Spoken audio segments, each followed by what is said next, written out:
दोस्तों, मैं देव शर्मा टेक्निकल राजस्थान में आपका स्वागत करता हूं। आज हम बात करेंगे नीट से जुड़े हुए कई सवाल और जवाब, एमसीक्यूज और मेन टॉपिक्स के बारे में, क्योंकि अब एक महीना रह गया है। आज 6 अप्रैल है। अगली जो 6 मई आएगी, क्योंकि अब जब हम 7 तारीख को जाएंगे, क्योंकि अब पूरा पूरा एक महीना है 6 से 6।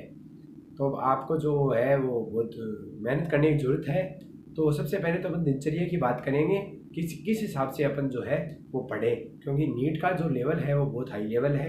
और अब आपको जो है वो रात दिन एक करना होगा, तभी जो है वो आपका सिलेबस कंप्लीट होगा। वैसे अपन जो है इसके एंड के अंदर जो मेन टॉपिक्स के बारे में भी अपन बात करेंगे, उससे आपको बहुत ज़्यादा सहायता मिलेगी। मैं ये समझता हूँ कि आपको बहुत ज़्यादा सहायता मिलेगी, क्योंकि दोस्तों मैं पिछली वीडियो के अंदर इतना ज़्यादा नहीं बता पाया था, लेकिन मैं आज पूर्ण रूप से कोशिश करूँगा मेरे भाइयों को पूर्ण रूप से पता चल सके कि क्या होता है ये नीट का नियम। अब अपन बात करते हैं इसके दिनचर्या की। तो आप नाइट को अवॉइड करें, और जो मॉर्निंग टाइम है इसको जो है वो ज़्यादा से ज़्यादा आप पढ़ने की कोशिश करें। क्योंकि आपको मैं एक बात बता देना चाहता हूँ कि जो मॉर्निंग का टाइम होता है वो बहुत अच्छा टाइम होता है। तो उसके अंदर जो है वो मैं आपको सब्जेक्ट वाइज बता देता हूँ कि किस हिसाब से आपको पढ़ना है और किस हिसाब से आपको जो है वो सब्जेक्ट वाइज जो है तैयारी करनी है। तो दोस्तों, आप मॉर्निंग के टाइम लगभग 5:30 बजे आप उठ जाओ। यदि आप 5 बजे का अलार्म लगाओगे तो 6 बजे तक आप जो है वो जग पाओगे। तो आप 6 बजे जग जाओ। 6 बजे से लेकर 9 बजे तक जो मॉर्निंग टाइम के अंदर कैलकुलेशन के अंदर जो है वो आपको आसानी से जो कैलकुलेशन है वो हो जाती है। तो कैलकुलेशन टाइम जो है वो फिजिक्स को जो दो 6 बजे से 9 बजे तक, और 9 बजे से जो है वो आगे का 12 बजे तक का जो टाइम है आपके पास जो पड़ा है वो आप दो उसको बायोलॉजी को, क्योंकि बायोलॉजी जो है वो एक रटने का सब्जेक्ट है। वो अब मैं आपको समझा दूंगा आगे। ठीक है। अब जो केमिस्ट्री है वो तो एक इंटरेस्टिंग सब्जेक्ट है, आप कभी भी उसको पढ़ सकते हैं। तो दोस्तों, आप 8 घंटे नींद लो, उसके अलावा जो है वो कंप्लीटली आप पढ़ोगे तो इस एग्जाम को जो है वो आप क्रैक कर पाओगे। वरना जो ये एग्जाम है वो बहुत हाई लेवल का एग्जाम है, इतना हाई लेवल का एग्जाम है। और जो किस हिसाब से संख्या वगैरह है वो मैंने आपको पिछली वीडियो में बता दिया था। तो दोस्तों, आपने अभी मेरे चैनल को सब्सक्राइब नहीं किया है तो सब्सक्राइब कर दें, लाइक करें, व्यू करें। तो दोस्तों, यदि आप ज़्यादा से ज़्यादा इस चैनल को देखेंगे तो मैं इसमें नीट से जुड़ी हुई हर प्रकार से आपकी जो समस्या है उसको दूर करूंगा। थोड़े दिनों बाद में मैं आपकी जो है वो क्लासेस स्टार्ट करूंगा, मेन टॉपिक्स के बारे में आपको कम्प्लीटली पढ़ाऊंगा। तो दोस्तों, जितना मुझे पता है मैं पूरी कोशिश करूंगा। तो दोस्तों, आप मुझे जो है वो कोऑपरेट करें। अब बात करते हैं मेन टॉपिक्स की ओर। तो चलते हैं केमिस्ट्री के टॉपिक्स की ओर। तो मैं आपको जो टॉपिक्स बताता हूँ उन पर ही गौर करें। मैं आपको एक बात कर देना चाहता हूँ, यदि आप इन टॉपिक्स के अलावा गौर करते हैं तो आपके लिए जो है वो थोड़ा सा नुकसानदेह हो सकता है। क्योंकि मैं आपको जो टॉपिक्स बताऊंगा वो जो है वो पिछले जितने भी पेपर हुए हैं उनमें जो है वो बारी बारी इनसे क्वेश्चन आए हैं। तो मैं आपको अच्छे टॉपिक्स बताने की पूर्ण रूप से कोशिश करूंगा। तो दोस्तों, चलिए स्टार्ट करते हैं टॉपिक्स की ओर। तो ये एरर लेस की मेरे पास एक बुक है, इसमें से मैं जो है वो आपको बता रहा हूँ मेन टॉपिक्स। आप भी देख सकते हैं, देखो दोस्तों। तो मेन टॉपिक्स की जब अपन बात करते हैं तो जो पहला टॉपिक आता है वह है रासायनिक आवर्तता। तो दोस्तों, आपको सबको पता होगा रासायनिक आवर्तता के बारे में। रासायनिक आवर्तता, इसके अंदर जो है वो डोमिनायर के तिक नियम आते हैं, स्क्रू स्क्लैक्स के नियम आते हैं, हेलिक्स के नियम आते हैं, पूर्ण रूप से आवर्त सारणी आती है, कंप्लीट जो है वो आपको आवर्त सारणी मिल जाती है। तो इसके अंदर जो है वो आपको आवर्त सारणी कंप्लीट याद करनी होगी, क्योंकि आवर्त सारणी तो आपको स्टार्टिंग 11th और 12th के अंदर जो है वो कंप्लीट करा दी जाती है। तो एक रासायनिक आवर्तता पार्ट जो है वो आपको कंठस्थ करना होगा। ये एक हार्ड रेगुलेशंस है, लेकिन जो है वो आपको नीट के लेवल के लिए इसको पूर्ण रूप से तैयार करना होगा। एक मैं आपको ये सूचित कर देना चाहता हूँ कि ये बुक जो है ये बुक आप कहीं से भी परचेज करें, पर जरूर जरूर परचेज करें। मैं आपको एक बात बता देना चाहता हूँ कि नीट यूजी के लिए ये सबसे बेस्ट बुक है।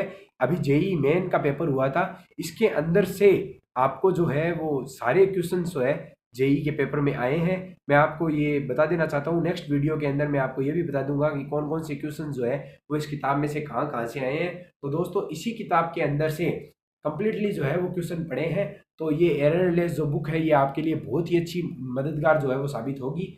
ये मेरे को आशा है। और तो दोस्तों, मैं आशा को निराशा में कभी नहीं बदलता। मैं जो भी बोलता हूँ एकदम सच बोलता हूँ, सच के सिवा जो है वो कुछ नहीं बोलता हूँ। तो दोस्तों, स्टार्ट करते हैं। पहले मैंने आपको बता दिया रासायनिक आवर्तता। रासायनिक आवर्तता बहुत ही मोस्ट टॉपिक है। देखो, ये तो स्टार्टिंग पोर्शंस है, इसमें जो है वो आपको प्रॉब्लम नहीं आनी चाहिए। तो दोस्तों, अपन स्टार्ट करते हैं नेक्स्ट लेसन की ओर। अपन नेक्स्ट लेसन के अंदर जब अपन चलते हैं तो अपन पाते हैं दूसरा जो पार्ट है वह है अस एंड पी ब्लॉक।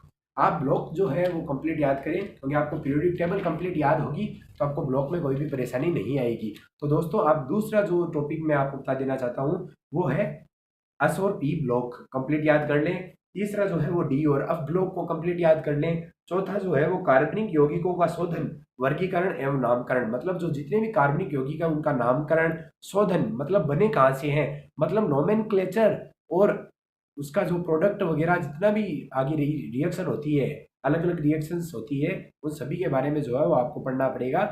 इसमें जो है सेमिस्क्लेचर या समस्क्लोचर जो है वो भी आपको याद करने पड़ेंगे। तो थोड़ी मेहनत है जो इसमें मांगेगी। ये जो लेसन है ये लमसम आपके 2 या 3 दिन खर्च कर देगा।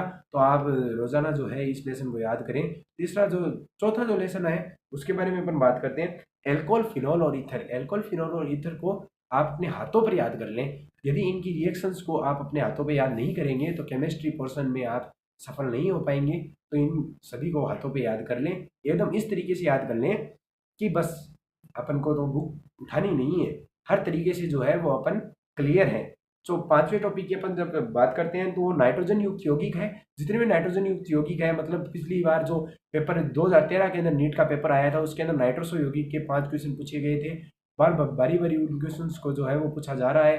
तो दोस्तों, इन नाइट्रोसो यौगिक हुए और नाइट्रोजन के संबंधित यौगिक हुए, ऑक्सीजन से संबंधित यौगिक हुए, और एक जो है वो Na2SO4, मतलब जो Na2SO4 या NaBH4 सोडियम बोरो होगा हाइड्राइड, इन सभी से जो है वो कई क्वेश्चन जो है वो पूछे जाते हैं।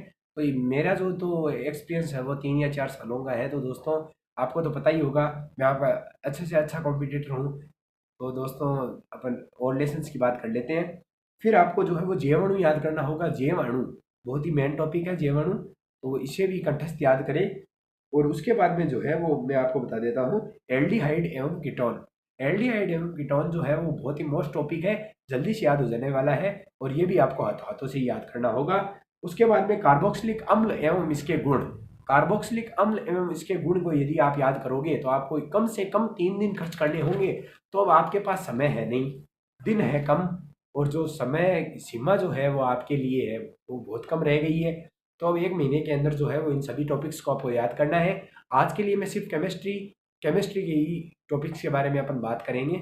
और कई ऐसे टॉपिक्स है जैसे अपन बात कर सकते हैं, किसी भी टॉपिक्स को आप उठा सकते हैं, क्योंकि नीट जो है वो इतना बड़ा लेवल है। मैं आपको एक बात आगे से आगाह कर देना चाहता हूँ। मेरे एक सर थे, उनका नाम बतीलाल जी मीणा था, सीकर में मैं पढ़ा करता था। तो वो बतीलाल जी मुझे एक ही बात कहते थे कि देख देव, नीट या AIPMT या RPMT एक ऐसा लेवल है कि जब कोई स्टूडेंट 98% लेके आता है 12th के अंदर, सपोज करो 98% उसके आए हैं, तो जो 2% उस स्टूडेंट ने छोड़े हैं, तो वो जो 2% जो उसने छोड़े हैं वो इसके अंदर 100% क्वेश्चन आते हैं। मतलब जो 2% जो क्वेश्चन जो उसको नहीं आए थे वो 98 ला के बहुत खुश हुआ था, लेकिन वो 2% उसके कटे थे, वो सारे 100% 2% में से जुड़ के ही क्वेश्चन आते हैं। तो इतना जो है वो टफ एग्जाम होता है।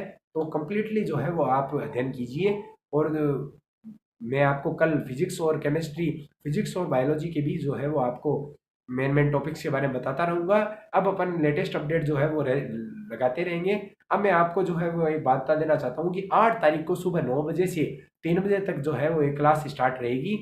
उसमें मैं आपको, एक हमारे सर आएंगे बतीलाल जी मीणा, सीकर से, गोल्ड मेडलिस्ट है। तो वो बहुत ही अच्छे जो है वो बॉटनी और जूलॉजी पढ़ाते हैं। तो उनकी क्लासेस स्टार्ट रहेगी। तो आप ज़रूर ज़रूर मेरे चैनल पे आएँ, उस समय में एक लाइव स्ट्रीम करूँगा। तो कम्प्लीटली जो है वो आप मेरी वीडियो को देखें, आपको कुछ न कुछ सहयोग मिलेगा। जय हिंद, जय भारत।